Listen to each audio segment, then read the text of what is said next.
Okay guys, welcome back. So what we're going to look at in this video is solving linear equations.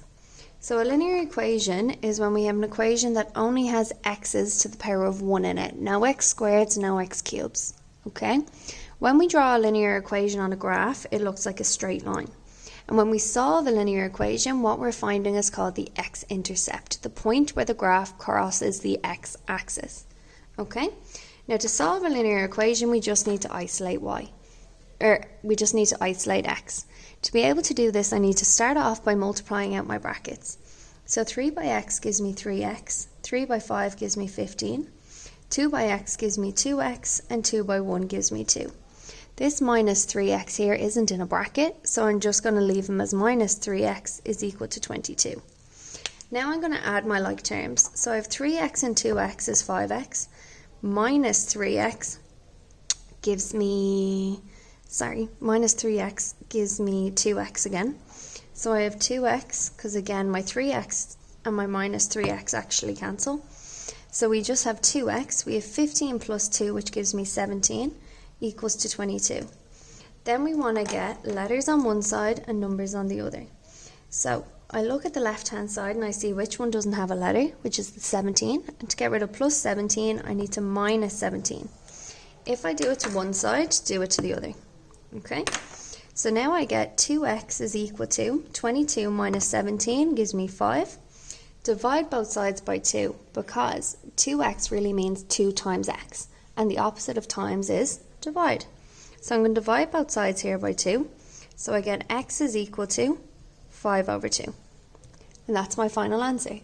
If I wanted to check that my solution is right, I'd go back up to the original equation, I'd sub in 5 over 2 for x, and I'd see that it works out to give me 22.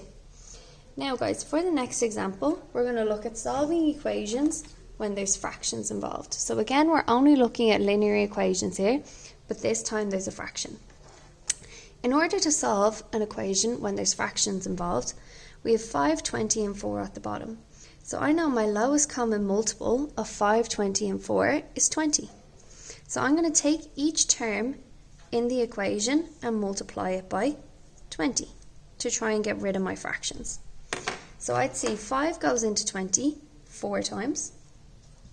I'd see 20 goes into 20 once, and 4 goes into 20 5 times.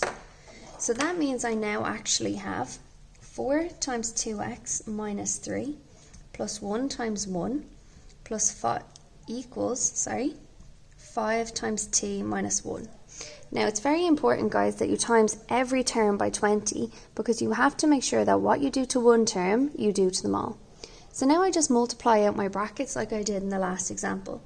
So 4 by 2x is 8x, 4 by minus 3, well a plus by a minus is a minus, 4 by 3 is 12, 1 by 1 is just 1, is equal to 5 by t is 5t, 5 by minus 1 is minus 5. Sorry guys, I keep saying x instead of t, I mean t, okay? So now I'd simplify both sides. So I have 8t minus 12 plus 1 is minus 11 is equal to 5t minus 5. And again now, I want to get letters on one side, numbers on the other. Okay, so what I'd see is to get rid of the minus 11, I need to plus 11 to both sides. And to get rid of minus 5t, I'm going to minus 5t from both sides. So this cancels and this cancels.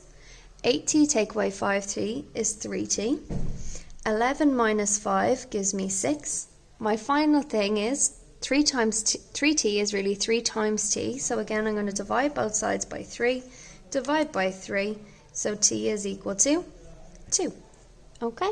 And again, guys, if I wanted to check my solution here, I could go back and sub it in for t and make sure that the left-hand side equals the right-hand side. Okay? Thanks very much, guys.